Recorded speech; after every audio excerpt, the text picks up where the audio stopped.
Hey, this is Dominic, and this is your home for the cutting-edge conversations on optimizing your personal performance, lighting up your sex life, and living a purpose-driven life of your own design.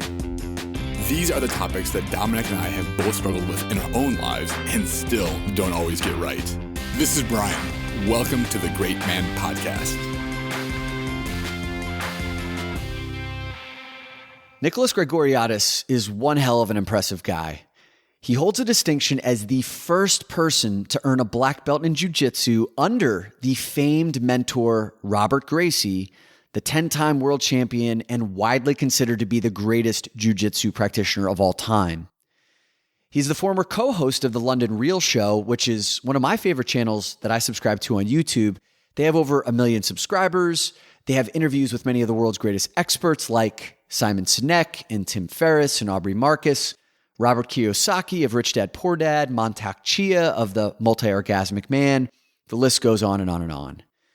Nick is now a coach to men who have followed all of the rules and done everything they were told to do by their parents, teachers, and society, only to find themselves bored and frustrated with the lives that they have created. So as you can see, Nick has a lot of overlap in the work that he does with men that Brian and I talk about here on the show.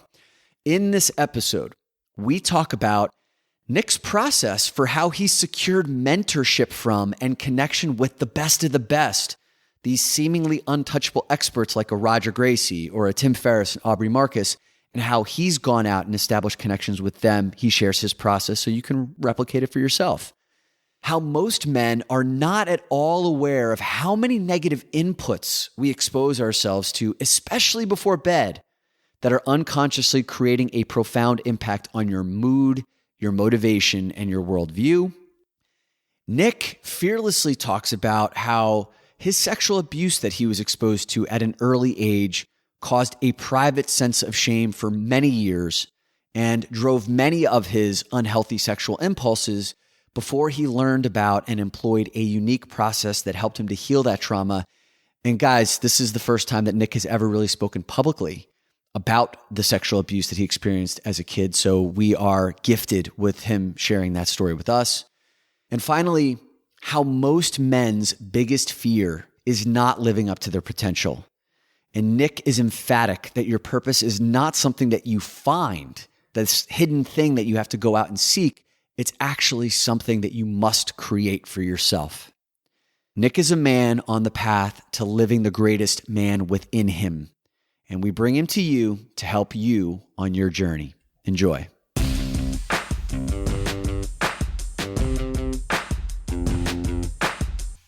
Nick, my friend, welcome to our show. Thanks for having me, guys. Thank you so much, Dominic. I appreciate your time and trusting me enough to have me on your show. That's awesome. Yeah, well, it's interesting. We get a number of people who email us through our website, and you were one of those guys who came through one of the general contact forms. And I went and did some research on you. I'm like, holy shit. I mean, this man's a Brazilian Jiu-Jitsu black belt. He helped to co-host London Real. He's spoken with Ferriss and Aubrey Marcus. Like, these are guys that Brian and I look up to and take a lot of our cues from. And we just feel so fortunate to have you on our show and to talking to our audience. And I thought the place that would be wonderful for us to begin is I read some part of your bio that said that you were the first man to receive a black belt in jiu-jitsu under the tutelage of Roger Gracie, who is a 10-time world champion. And if you could tell us, for the audience who's uninitiated around jiu-jitsu and Roger Gracie, who is he and why is that such an honor? And how did you go about becoming the first? Yeah, so basically, Roger Gracie is the GOAT, greatest of all time. And he's the best submission grappler / jiu-jitsu player that's walked the earth. So I guess that makes it a pretty big deal that I was the first person to get the black belt from him. And, it was one of those things that I'm quite a driven and ambitious person. And I just had an ambition and a desire. And I just focused my will and all my energies on the task at hand. And that's why I was able to get that black belt in a relatively short time. And it's something that if it gives anyone motivation or encouragement, I hope it does, to know that if you do that, if you decide what you want to do and focus yourself and stay disciplined and committed, there's very few things you can't accomplish within reason, of course. Nick, I live in Brooklyn, New York, in Williamsburg. Nice. And right down the street on Bayard Street, I walk by this older building, like an industrial building with a giant garage door. And when I walk by this building pretty much every day, I see blue mats laid out with people that are wearing a gi, I think you call it. Mm-hmm. And I see them rolling around on the ground together. And I always look at it and say, oh, that's interesting. Now, the name that's on the door is Gracie. I'm assuming the same name. And when I looked at the people rolling around on the ground doing their thing, I looked at it similar to how I would look at CrossFit, how I'd look at just a physical workout. Mm-hmm. When I saw a YouTube video of you describing your connection with Jiu Jitsu, it felt spiritual. And so I'm curious if you could talk about, like, it feels very physical to me. It looks very physical, people rolling around on the ground, but you connected to this in a completely different way. And I'm curious to hear about it. Yeah. So for me, my path has always been, there was a movie that came out a couple of years ago. It was a tragically horrific movie, but it was with that chick from Harry Potter, Hermione. I can't remember what her name is, but she was the star of it. And Tom Hanks was also involved. And basically she goes to work for this corporation that's an amalgamation or composite of Facebook, Google, and Amazon. I think it was called The Circle, if I'm not mistaken. Yeah, that was the name of the film. And at her interview, she gets asked the question, what is your deepest fear? And the answer she gives, it was the strangest thing. I said it out loud. This is the first time I'd watched the movie. I was watching with my wife. As they asked her that question, I said, not fulfilling my potential. And then she said that same thing straight away. And I was like, oh, that's interesting. Because to me, that's the driving focus of my life is I want to fulfill my potential, whatever that might be, become as healthy, wealthy, successful, actualized, spiritually grounded, happy, joyful as I possibly can. That's like my trip in life, And so for me, like jiu-jitsu was just an opportunity for me to do that specifically through the physical aspect of myself, because it's a very physically demanding thing. And then it requires a lot of self-discipline and a lot of, there's certain things, especially if you compete, you have to face certain fears and come to terms with certain things. And so for me, it's not, I would have done that with anything I did, even if I was playing tennis or if I was doing motocross or whatever, I can't really think of many examples now, but no matter what I'd chosen, I would have made it this spiritual trip to help me actualize in that part of my life, So does that answer your question? Yeah, absolutely. And what comes up for me is we hear this a lot from guys. I'm trying to find my purpose. I'm trying to understand what it is. And it sounds like you've gotten to, at least in part, right, with jiu-jitsu, what is part of your purpose. And how did you get there? Well, I find that expression, Brian, so like when you say guys are trying to find their purpose, I wish I'd known at a younger age that your purpose isn't something that you find, it's something you create. People think that one day, like this bolt from the blue is going to hit them. Okay, I'm supposed to be a jiu-jitsu instructor, or I'm supposed to be an investment banker, or I'm supposed to go and feed people at the soup kitchen, whatever it might be. And it doesn't work like that. In most cases, I think it's in exceedingly rare cases, people can have a vision or like an inspiration out of the blue or get struck by lightning or whatever it might be. But most of the time, your purpose is created by you. You search and you figure out what lights you up and what you enjoy and what you're good at and what you can be paid for and what the world needs, and where you find the intersection of those things, which, by the way, is called Ikigai. You can, your listeners can look that up. It's a very interesting little diagram.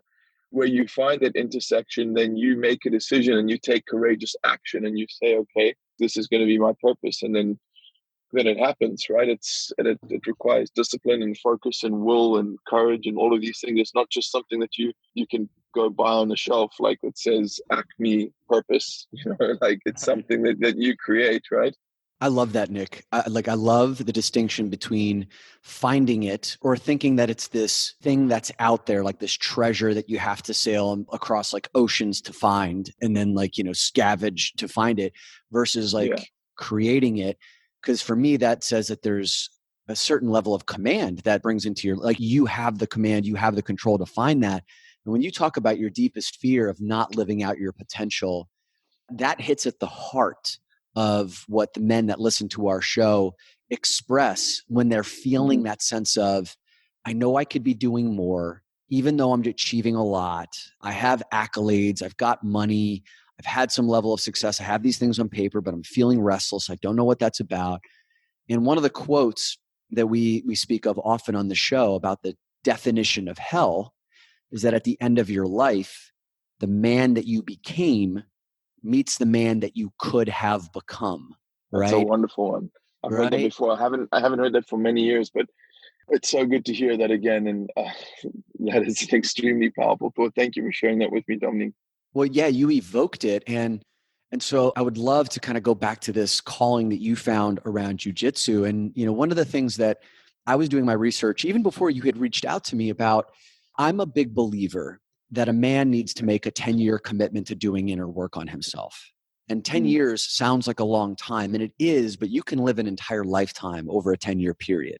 And you will experience many gains, many benefits very early on, but there's something about this longer journey that brings out texture, brings out depth, brings out a lifetime of experiences in a short period of time. And I remember looking at different martial arts practices to find out the road to a black belt. And my understanding from all the literature I read is that jiu-jitsu seems to be the longest path. And what I'd read was it typically takes a person 10 years to achieve a black belt. Has that been your experience? Because I heard you mention that you achieved the black belt in a really short period of time.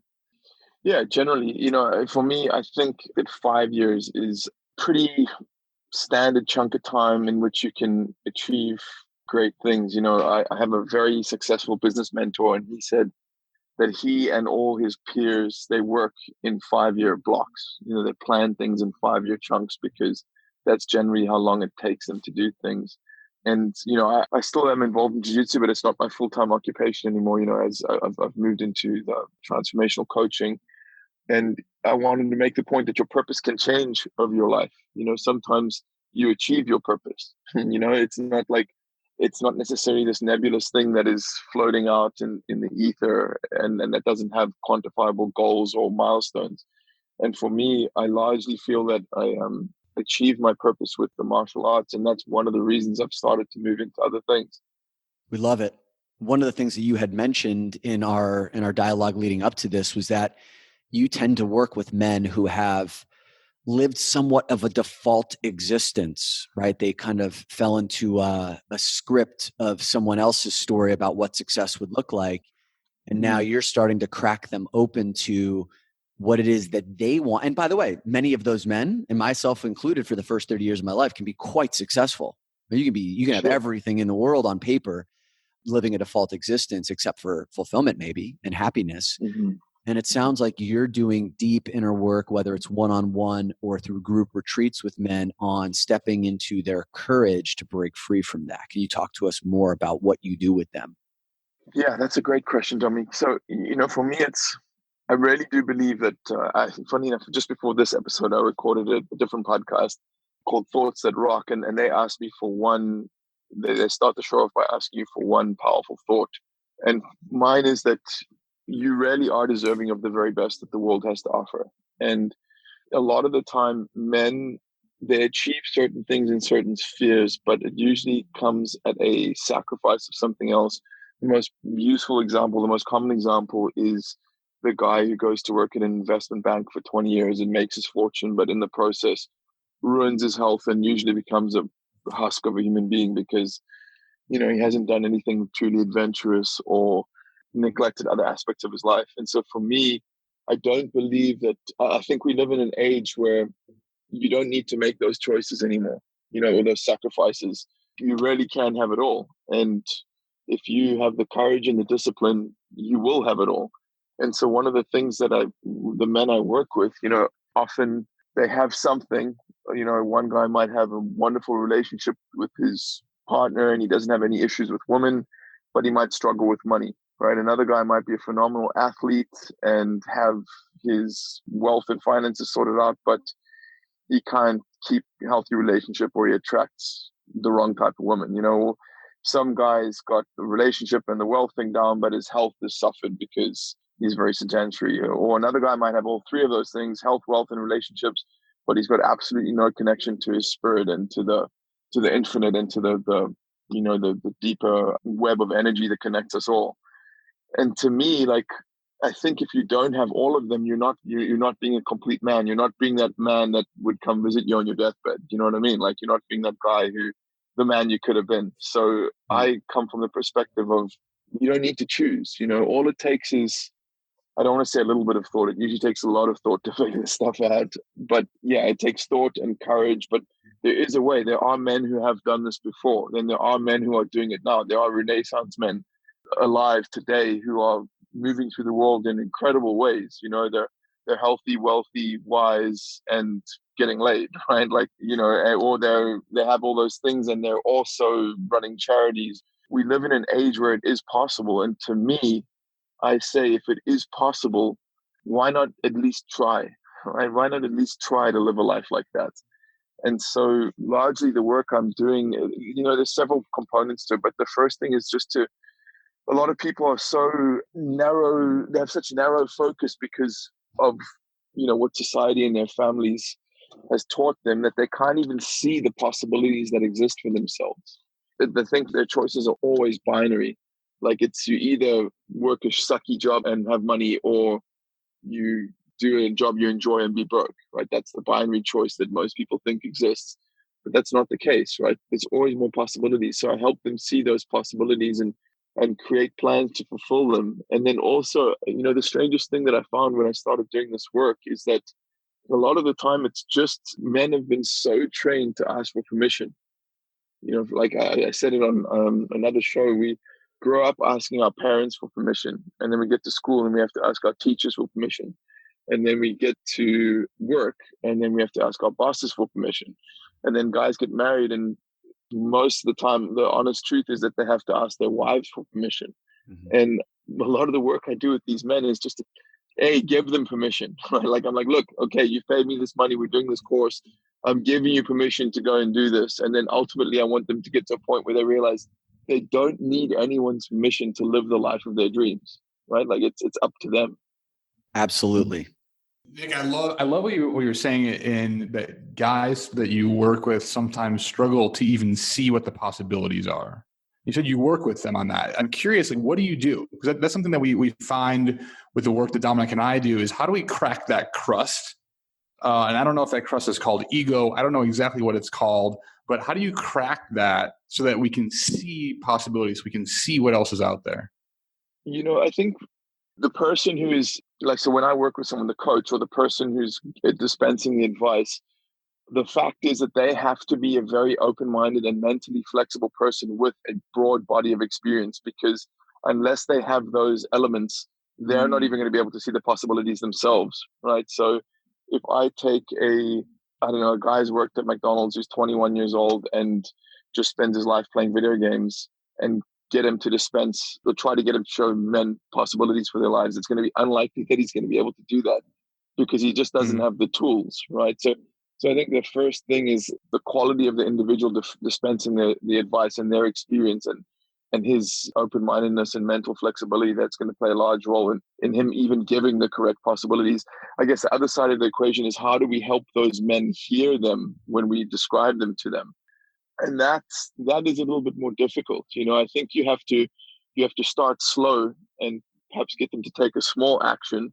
And like, one of the things I get all of my clients to do is I get them to meditate regularly. And once, after a few weeks, they see that works and they see the positive changes in their lives, they're more willing to listen to me when I say to them, okay, well, you're doing this job that you hate, and I know you think you have to have a paycheck, but you don't really. There are other options. You can change your lifestyle and cut certain things out, and you can start a side hustle, or, you know what I mean? So it's building up this trust between yourself and the person and also getting them to take small steps, which builds their confidence and helps them become more open to the possibilities that you may share with them.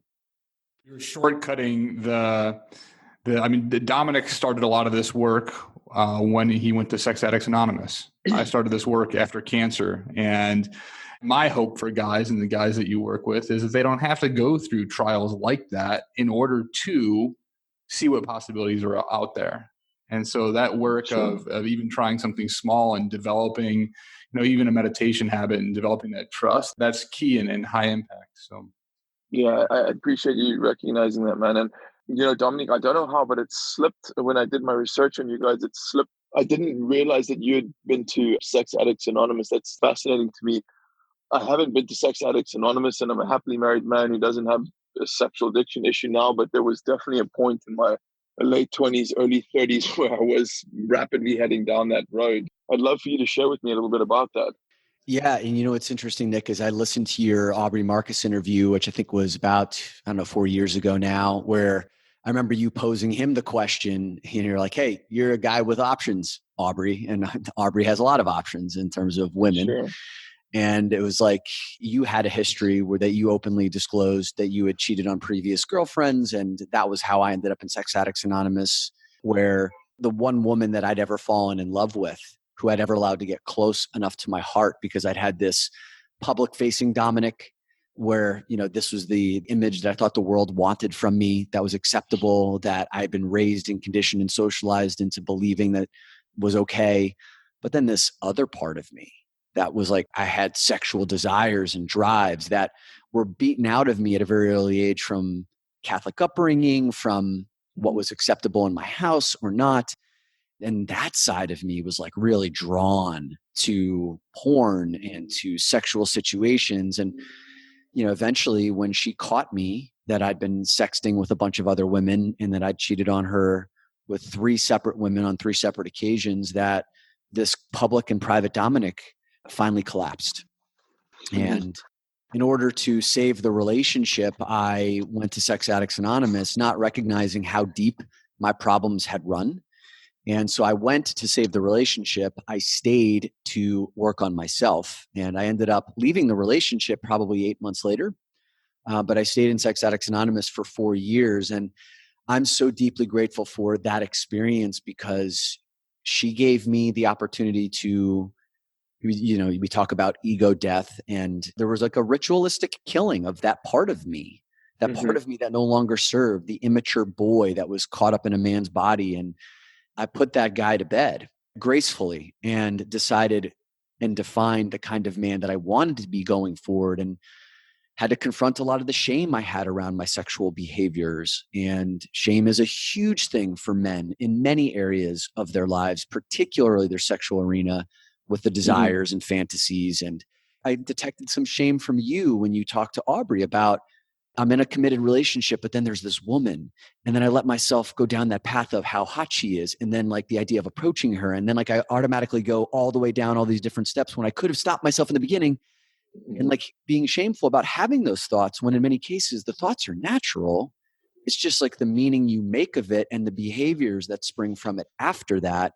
So I could go on and on and on, man, but like this is a conversation that I want to have. We want to unpack you and your story. But I'm just curious, what came up for you as I shared that? Yeah, no, the reason I bring that up, or I asked you about it, is because several of my clients, and actually one of my very close friends, have had issues with porn. And fortunately, one of them in particular, he had some serious issues with porn, and he did a plant medicine retreat and did coaching with me, and he seems to have conquered it now. But I just think it's a problem that is far more invasive in our society than most people are willing to admit. And, I even had a falling out with a friend and a business partner at one point, because I was discussing this stuff on my show. And he said, in your work as a martial arts instructor, there's children involved, and they might listen to one of your shows, and, they might then go look at porn because you discussed porn. And I just, to me, that was ridiculous. And I was like, that's such an immature way to look at it. I mean, if a kid wants to look at porn, he's going to look at porn, like regardless of whether I mention it on a podcast or not. And at least me telling him or mentioning on the show that I think it's unhealthy, and it leads to the breakdown of relationships and has a very negative influence on men. Let's be honest about it. Let's bring it out into the open, and so it's one of the things, I don't want to say I'm a champion of it, but I'm very open to talking about it, because I went through some childhood abuse stuff that really like affected me in several ways. And, I was becoming a slave to my sexual impulses at one point in my life. And I'm so happy to be over that, and I've seen the results when they transcend porn and they find like a real healthy, loving connection with the woman. And it's just something, I want to put more of that out there. I want more men to have that and less men to have the dark part, So that's why I asked you, because I'm very interested in the perspective of someone who's conquered that. Hey, Nick, yeah, and when you say conquered, it's still a work in progress in terms of I bring a humility to it, right? Because there's always more work to be done. I no longer consider myself an addict. I don't identify with that. I have a loving relationship with my sexuality. It's a beautiful thing now. There's also still some old patterns I fall into. But the thing that you had just said that I would be really curious about is if you are comfortable talking about some of the abuse that you experienced when you were younger, I think it could provide a really useful lens for our listeners into how some of these early childhood experiences that most men have never really looked back on and reflected to see how those events can create a lifetime of behaviors and beliefs. And if you would be interested in unpacking as much of your story as you feel comfortable with, I think it could be a great service to our audience. Sure. I mean, I won't go into the very specific details, but basically it was a family friend, and I was very young. And obviously it left me with certain scars, like, a child is not meant to be exposed to that kind of level of sexuality. And I think it stunts their development. And, I've actually never really spoken openly about it before, except with a couple of close friends. It made me feel better to find out a few years ago that I think it's 1 in 4 children actually does undergo some form of sexual abuse.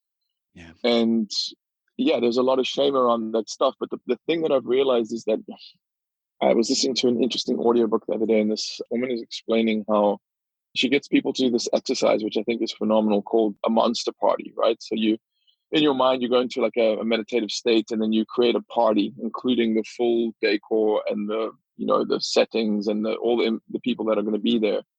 And then in the back of the room, you imagine, this is all taking place in your mind, you imagine that there's a closet, and you go and open that closet as the party starts and wait to see what comes out. And it's usually an aspect of yourself that you've repressed due to trauma or abuse or whatever it might be.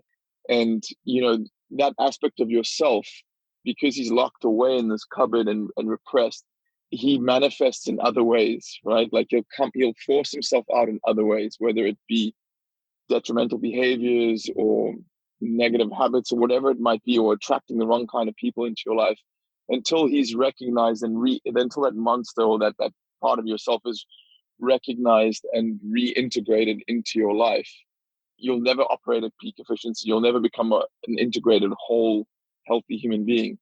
And for me, I know that one of my uncles, there was no involvement between he and I, but my cousin told me that he abused her, right? And no one in the family believed her.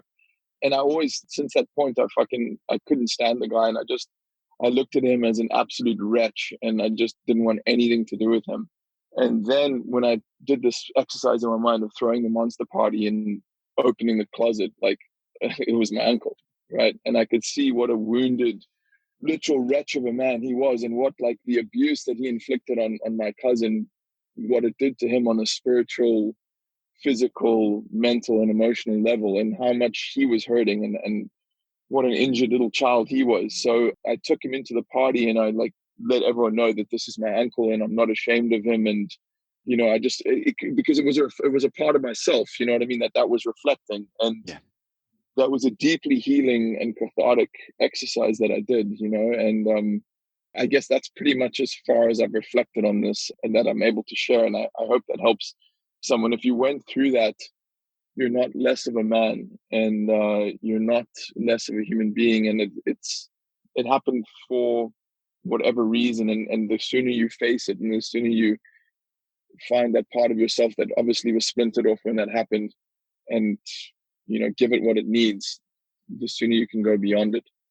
I want to applaud you, man, for sharing that story, because I know it's going to be a big service to a lot of people who are listening right now. And having sat through 4 years of Sex Addicts Anonymous meetings, I had a chance to hear heartbreaking stories, right? Where young men, boys were taken advantage of either by family members, or even the definition of trauma that I subscribe to is too much, too fast, too soon, right? So too much, too fast, too soon. So even men who weren't abused when they were boys, but maybe got exposed to porn when they're 8 or 9 years old and watched a lot of it on high streaming internet that, didn't know how to process it and watched too much of it, too fast, too soon, and it like fucked up their system. And didn't know, Lisa Ann, who's one of the top 10 most downloaded porn stars in the world, she came on our show a couple episodes ago. She's become a friend to us over the last few years. She constantly tells me that like boys who are playing video games get marketed these pop-up ads, on Xbox or PlayStation that lead them down the path to finding porn. The number one way she says that like boys end up finding porn is through playing their video games. And she'll get messages all the time from kids who are like 12 or 13 who said that they've been watching her for years at that age. And so the reason why I bring that into this conversation that you just brought up is that every guy has something, right? That dark thing that you're talking about that's been in the closet that has not been addressed. And there's some level of either fear to confront it, or maybe I've just been ignoring it, or there's some deep shame around it. And I think that what we would like to let whoever's listening now to know is you're not alone. It's not abnormal. You're not fucked up. There's nothing wrong with you. And if you haven't given it attention, it's time to. Yeah, I totally agree. What I'd like to discuss, which I find fascinating, I'm trying to create a grand unified theory of health and wellness, right? And one of the things I keep coming back to is that there's this kind of spectrum of activities, right? That, let's say on the left side of the spectrum, and again, these are all just arbitrary delineations, right? So on the left side of the spectrum, you have activities that help create a wholesome, integrated individual, right? And one of them would be sitting down and having a meal with friends. Another one would be meditation. Another one would be spending time in nature. Another one would be doing something challenging like learning a new skill such as drawing or woodworking or whatever it might be. And all of these things they tend to bring joy and peace and fulfillment and happiness and positive things in a human's life, especially in a man's life, right? And on the other end of the spectrum is things like porn is definitely one of them, right? And then strangely enough, I find that like excessive video game playing is another one of them. Yeah. And, eating junk food is another one. And reading like trashy magazines or trashy websites that are just talking about gossip and stuff like that is another one. And I just find it strange how there's this spectrum and how it's very clear that some activities help you raise your vibration and some others definitely lower your vibration. And for me, I'm constantly trying to focus on the ones that raise my vibration and, if possible, eliminate or greatly minimize the ones that lower my vibration. Does that make sense? Yes. And what are some of those things, specific things that you do to manage the inputs? Because what you're talking about are inputs, right? Like, and what are some of the things that you do to manage your inputs that raise your vibration? Yeah, so I would say that some of them are inputs, including controlling what I consume from a media perspective. Like, obviously, I never watch porn. Like, I took a decision, I think it's coming up on 3 years ago, that I'm just not putting that into my soul anymore because it was eating away at me and just making me feel like crap. But also, there's certain things that, people probably don't want to hear this, but the truth is, it might come off as being very puritanical and judgmental, but it's really not. But there's certain more benign parts of our media that I think are pretty damaging as well. One of them being something like Game of Thrones, for example. Like I had this, actually, no, Breaking Bad is a better example. I watched Breaking Bad. Please don't shit on Breaking Bad, man. Please don't shit on it. Now you're really hurting Dominic. I gotta get it. Like, I know it's amazing. It's amazing television, and there's a huge amount of creativity and thought and effort that goes into these things. And I think that they do have their place. And I think sometimes they serve an educational purpose as to, keep people away from the dark aspects of society. But I generally find you can do an experiment. If you go and binge watch something like that, I find personally that it puts me in a very dark mood. If I say watch 4 episodes of Breaking Bad, this is the first time I actually noticed this is with Breaking Bad. I watched 4 episodes of it back to back before I went to sleep. And the next day I woke up and I'm generally a very happy, positive person. Like, it takes a lot for me to be in a crappy place. And I woke up the next day and I started involuntarily just looking at the world through a very dark filter. And that's when I started getting onto this thing, started to click for me. And I started to realize I've got to be very, very careful with what I allow. You've heard the expression, the eyes are the window of the soul, right? So I started thinking I've got to be very careful about what I allow in. So from that perspective, my inputs I'm very careful with. I mean, I do enjoy the odd violent video game or the odd violent film. Like I just watched Once Upon a Time in Hollywood and I absolutely loved it. But generally, I tend to like minimize that. But also, it's a lot about outputs. You know, it's about, we're trained to be consumers. We're always buying things and reading things and watching things and playing things. And very seldom are we creating things. So for me, I try every day to do something creative, whether that be to write a little something or draw something or sketch. I want to create, we'll even create a podcast with you guys. Like we're creating something now, we're putting something out into the world. We're producers as opposed to strict consumers. And I think that's absolutely important because we are creative beings, right? And that's often where porn and sexuality, to tie it all together, like the sexual impulse is a creative impulse, right? Like we are creative beings. Like we're designed to go through the world creating other lives through procreation, creating works of art, creating industry, creating civilization. That's what we do. And I think that's one of the ways that porn gets its hooks into us, is because it's hijacking this creative energy that we have and funneling it to its own ends, right? Or to these pretty negative ends. So I think it's a constant process of monitoring the inputs and doing things like meditation and writing what you're grateful for each day and, you know, focusing on positive things in your life and getting yourself into a positive state. You know, to me, it's at the point now where it's like brushing my teeth, you know, like reading my affirmations every day and focusing on what I want for my future and giving thanks for the wonderful things in my life. It is literally a habit like brushing my teeth. If I don't do it, something feels off, right? And that's just a fact. I've accepted it. You know, if you want to be that, like the man you could have been, you're going to have to commit to doing things like that. You're going to have to commit to doing habits that lift you up and raise your vibration and eliminating the ones that lower you, right? It's just, that's the cost of entry, right? That's what it's going to cost to be that guy at the end of your life, that fulfilled, actualized guy. And when I think about it that way, it just makes it that much easier to be disciplined about it. So, Nick, we're talking to this version of you right now. And what I love what you said was, it's the new normal for you. If you wake up and you don't brush your teeth, something feels off. This is this version of you. And I imagine that there was a previous version of you. And you mentioned that even there was a version that gave into those sexual urges or what have you. And I'm curious, the path. How did you go from that previous version to this version where all of this feels normal? Yeah, well, I mean, with regards to the sexuality stuff and the going down that dark, I was just being like basically a rat bastard when it came to women. The way I got over that is I met a woman who she was just so incredible and safe and secure in herself.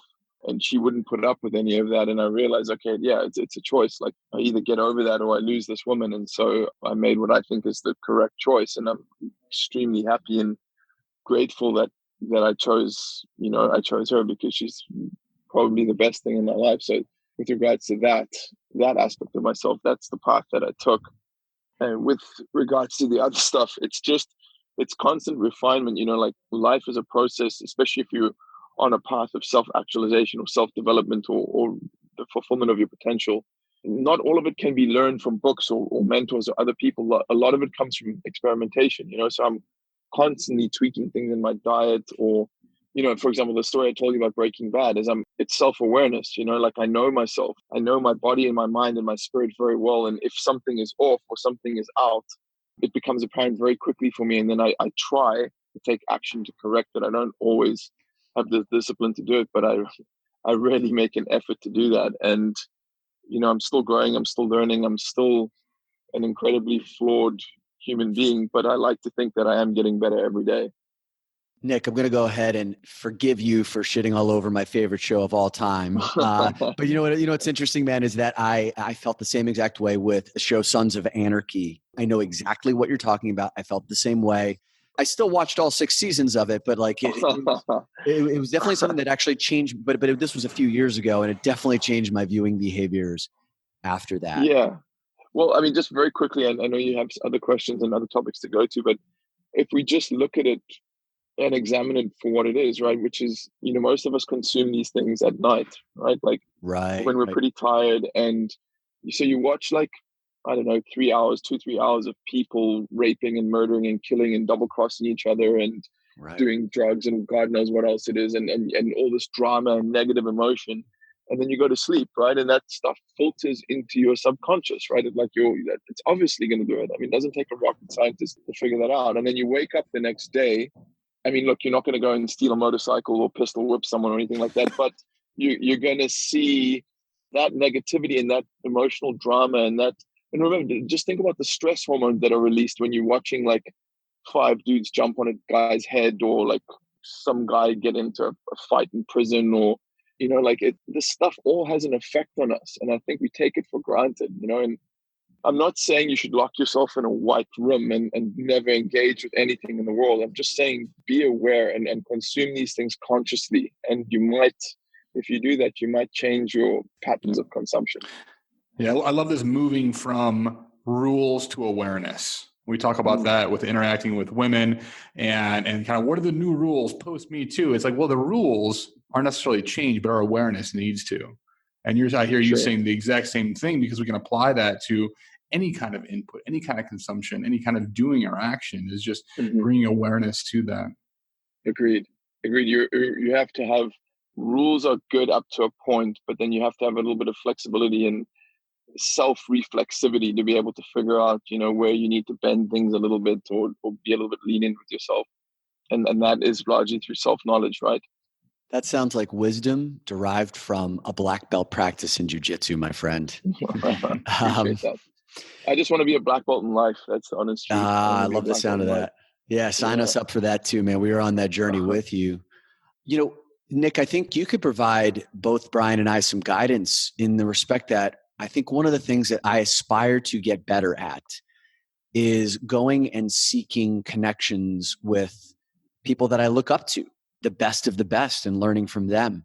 Clearly, you've figured out a way to do that, right? Like you went and learned under the GOAT, Roger Gracie, and you've established connections with Tim Ferriss and Aubrey Marcus, like 2 men I mentioned before that I look up to. And I'm sure there's been countless others that I haven't stumbled across in my research. So I suppose the question I would have for you is, what has been your process? Like, how have you gone about getting connected to the best of the best and learning from them? Because I think I would like to learn how to do that for myself. It's a tough one. It wasn't always easy. I mean, like, for example, Ferriss, when I was working in London Real, we had to email his assistant like probably 10 or 20 times before she eventually replied. So, I mean, a large part of it is tenacity. But before even tenacity comes the saying, if you don't ask, you don't get, right? And again, that comes back to the earlier part of our conversation where I spoke about this permission thing, right? Like most people, or even again, tied into the possibility, right? Like most people don't even think it's a possibility that they could talk to someone like Tim Ferriss or Aubrey Marcus, but the possibility exists, right? It obviously exists. That's why unknown people get interviews, right? It's because they asked and like they might have been extremely persistent in their asking, but they believe that it was a possibility. So I think that's probably the first thing, is to accept that it is possible. The next thing to do is take action, whether that be, a lot of people write emails, right? Like it's the easiest thing in the world just to send an email, but to a lot of the people, I would literally write a handwritten letter, because who does that anymore? No one. It's just not done, right? And that's a pretty powerful statement when someone gets a handwritten letter. It's kind of time consuming, but it's kind of fun. I mean, if you haven't done that, I mean, when was the last time many of us wrote a letter, right? It's been when we're in grade school, right? Yeah. And so I took action. I would write letters, and then I would be tenacious. Like some people wouldn't get back to me, and I'd just keep gently like reminding them. And also another thing you can do is offer value, right? Like you can say to them, give them a fresh idea on their business. Maybe I learned that from James Altucher in one of his books. He suggests like, if you contact someone you want to mentor you, send them 10 ideas about their businesses that might help them, and they're far more likely to get back to you, because no one wants to engage with someone that they perceive is going to be a taker or a drain on them. So for example, when I reached out to you guys, one of the things I said was not, I want to be on your show. I said to you, I think it was something along the lines of, I think we'd have a discussion that would help your audience immensely. And I was showing that I can offer some value to you guys, I'm not just trying to take. And so I think that that's a very important thing to keep in mind if you do decide to look for mentors and people of that kind of caliber, is try to offer value and come at it from a good place and a good energy, not a taking energy. Nick, that's awesome. If I had to summarize what you just said to make sure that I've got it, it's And I love the first point, which is just believing that it's a possibility, that like the gap between myself and these people I want to learn from or that I aspire to soak up their wisdom is to believe that there's an opportunity, that there's action, inspired action needs to take place, right? Through persistence. And also really to look at it from, I mean, these people get gazillions of outreaches where people are just trying to take something from them. So when I do reach out, it's really from a place of a service perspective. Like, here's what I believe either I can offer you or support you in some way that tends to, as you're saying, potentially get their attention versus looking for what I can take from you. Sure. I mean, if you want to dive into this topic more deeply, I would suggest a book called The Third Door. The gentleman's name is Alex, and I can't remember his surname, but you'll find it very easy. It's an extremely popular book. And this guy, he dropped out of college and decided to interview the world's most successful people with absolutely no background. He went out and interviewed Bill Gates and Warren Buffett and a whole host of other extraordinarily actualized and accomplished people. And in the book, he outlines how he did it, including the errors he made initially and how he refined his process. And if that's something that interests you, I would strongly urge you to read that book, Dominic. Love it. We're huge book readers over here. Awesome. Well, Nick, I'd be remiss if I didn't ask this question. You mentioned that you run retreats, and Dominic and I, we've done retreats before, and there's a certain physical component that is unique, I think, to men's work that really gets us into our bodies, gets us out of our heads. And I can only imagine that a black belt in jiu-jitsu has some physical aspect to the retreats that you run. And I'm curious what you've seen in that physical realm for guys and what it is, and then the impact that that's had on the guys you work with.